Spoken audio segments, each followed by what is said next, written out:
Alors ici, sur la place Sultanahmet, on est dans le quartier historique d'Istanbul. Donc anciennement Constantinople, c'était la place principale, hein, la plus historique et la plus connue au monde, je pense, de la ville d'Istanbul actuelle. Donc cet endroit ici, au fait, on est anciennement sur le Champ de Mars, ce qui correspond au Champ de Mars, c'est-à-dire l'hippodrome, là où ils faisaient les courses.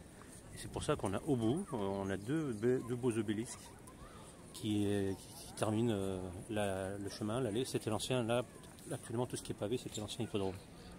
Donc à l'époque de Byzance, avant Byzance, enfin, c'était l'hippodrome qui allait jusqu'à ce qu'on appelle la fontaine allemande qui est là, German Fountain qui est là, et donc on continuait tout le long jusqu'à arriver au bout, jusqu'au deuxième obélisque. Donc ça fait à peu près une centaine de mètres, là, un stade de foot, hein, et donc ils faisaient des courses de chars ici, etc.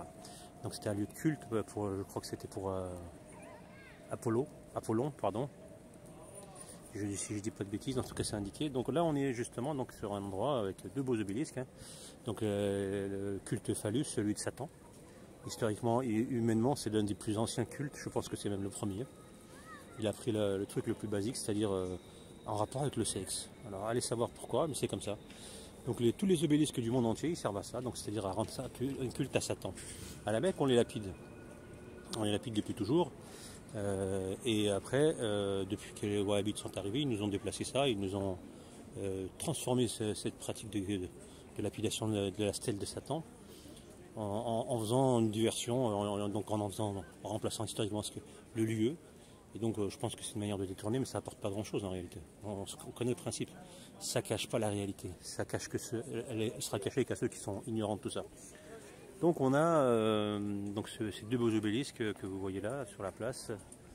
Donc ce qui est très étrange. Enfin, si vous êtes déjà venu ici, vous l'avez sans doute remarqué.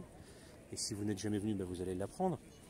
Donc on a donc ces deux beaux obélisques qui sont, donc il y en a un qui est de notre ère, celui du fond, qui est en pierre, qui date du 3e siècle, je crois, de notre époque. Et puis le premier que vous pouvez voir au premier plan, qui est celui-ci, il est beaucoup plus ancien et doit dater de 2000-2500 ans avant notre ère. Donc les deux ont été donc, gardés par les Ottomans. Ils auraient pu les enlever. Non, ils les ont gardés, ils les ont laissés ils les ont adaptés. Ils ont été ramenés donc le deuxième d'Égypte. Et le premier, je crois qu'il vient de Grèce. Je ne sais plus. Je ne vais pas dire de bêtises, mais voilà. Et à côté, donc juste à côté, à la gauche, donc à côté de ces deux stèles sataniques, vous avez la mosquée bleue. La mosquée bleue qui est là.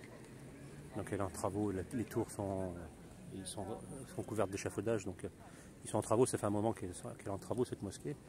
Et donc, comme vous pouvez le voir, donc on a gardé le culte de Dieu, la divinité unique. On l'a ici, au travers de cette magnifique mosquée bleue. Et puis, ils ont conservé à côté le culte satanique. Alors, il y a beaucoup de problèmes avec ça, parce que c'est historiquement parlant, c'est culturellement parlant. On ne peut pas se permettre de déplacer, de changer, d'enlever ces obélisques. Parce que justement, c'est l'héritage de l'humanité. Enfin, toujours le même baratin, le même bobard. Donc là, pour le coup, on a un problème. C'est qu'on ne peut pas faire cohabiter, si on est vraiment dans la justice divine et dans le culte de Dieu, cohabiter le culte de Satan à côté de celui du Dieu unique. On a un problème. Et pourtant, il est là, il n'y a pas de souci. Donc là, les gens viennent pour visiter ce genre de choses, hein. Là, il y a plein de gens. En Égypte, c'est pareil, hein. Mais on a voilà, ce culte-là qui est toléré dans un pays musulman, ce que je peux comprendre par rapport à l'histoire. Mais ce qui me choque, c'est par rapport au fait que voilà, c'est un lieu de culte islamique, donc des divinités uniques, mais on arrive quand même, pour des sombres raisons financières, je suppose, et diplomatiques, parce que si on fait ça, ça va poser un gros problème avec les autres nations occidentales, c'est-à-dire de tolérer ça, le culte de Satan. En temps normal, ces choses-là, elles devraient être déplacées déjà, elles devaient être lapidées, ou alors on les lapide comme à la Mecque. Mais à la Mecque, c'est un culte.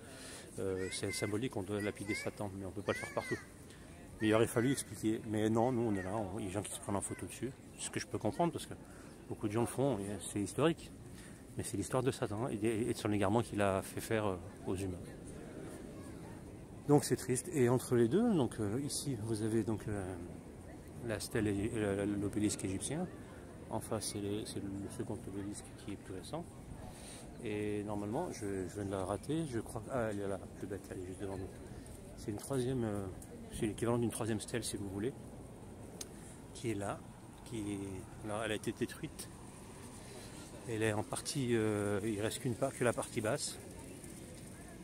On va la regarder de plus près, vous allez voir à quoi ça ressemble.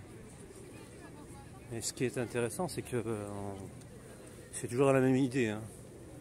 Donc c'est dans l'alignement en plus avec les deux obélisques. Ça s'appelle la tour serpentine, c'est ce qui reste là. À la base, c'était 3 serpents entrelacés en bronze. Là, on a les pieds. Elle descend quand même pas mal en dessous du niveau du sol. Et elle n'est pas d'origine, elle n'était pas ici à l'origine. Je vais essayer de trouver la dalle qui en parle. Apparemment, on n'a pas beaucoup d'infos. Bon, il n'y a pas d'infos précises dessus. Mais juste de ce que j'ai de souvenir, c'est une tour qui date donc... alors même la date, je ne me rappelle plus. En tout cas, c'était 3 serpents qui s'entrelaçaient, donc ils montaient ensemble. Et c'est là aussi, ici, on l'a gardé, voilà. Donc vous avez cet obélisque qui est, voilà, qui est magnifiquement satanique, hein, vous pouvez le voir. Hein. Vous avez ce qu'on appelle une tour serpentine, c'est pas vraiment le nom en fait. Et vous avez ici un autre obélisque égyptien magnifique, avec tout ce que ça inclut, tout ce que ça importe. Et Dieu qui est ici et qui est censé être adoré derrière dans un pays monothéiste. On n'a malheureusement pas réussi à faire accepter son culte jusqu'au bout. Pour preuve, alors je ne parle pas de la Mecque, mais qui porte en son sein l'empreinte de Satan à la Mecque même, pour vous dire. Mais voilà, on est quand même pris, on sait qui domine, qui pour l'instant dirige les nations. Donc là, ce que vous pouvez voir sur cet obélisque, vous voyez bien, il y a l'œil d'Horus, vous voyez.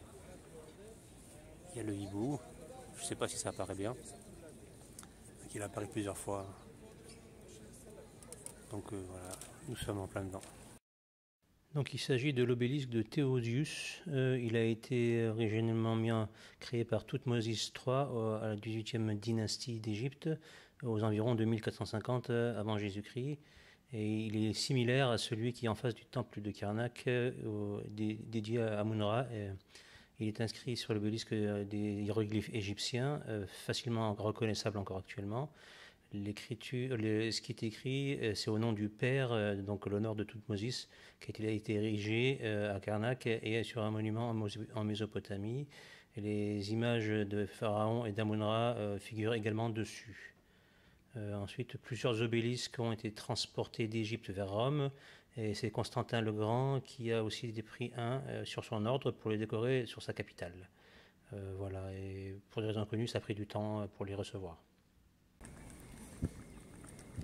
Donc nous sommes toujours dans cette même équation qui veut que Satan, son culte, sa présence soit tolérée, quelle que soit la nation, de manière détournée évidemment, mais c'est toujours le cas. Donc on y parvient plus ou moins, et chacun sait que les grandes nations occidentales qui sont soumises à Satan portent en elles la marque de Satan justement, que ce soit en France, aux États-Unis, en Égypte ou ailleurs, comme à Rome par exemple, à la place Saint-Pierre de Rome, vous avez un bel obélisque. À Washington, vous avez également un bel obélisque. À Paris, évidemment, à Londres, etc. Je pense que si on cherche bien, on trouvera quelque chose qui ressemble plus ou moins à un obélisque dans différentes nations. Donc voilà, vous avez ça, vous avez cette acceptation, jusque dans les lieux aussi importants que la Mecque, bon, la Mecque, c'est pas un obélisque qu'il y a, c'est la tour de... C'est l'horloge et c'est les cornes de Satan qui dominent la Mecque, c'est pour vous dire à quel point c'est grave. Et ici donc on peut tolérer, et c'est pas d'aujourd'hui, hein, puisque la mosquée a été construite je pense, au 15e siècle, quelque chose comme ça je pense. Je ne suis pas sûr des dates, mais en tout cas il y a quelques siècles, et on n'a jamais fait quoi que ce soit au niveau de des déplacements de ces stèles sataniques.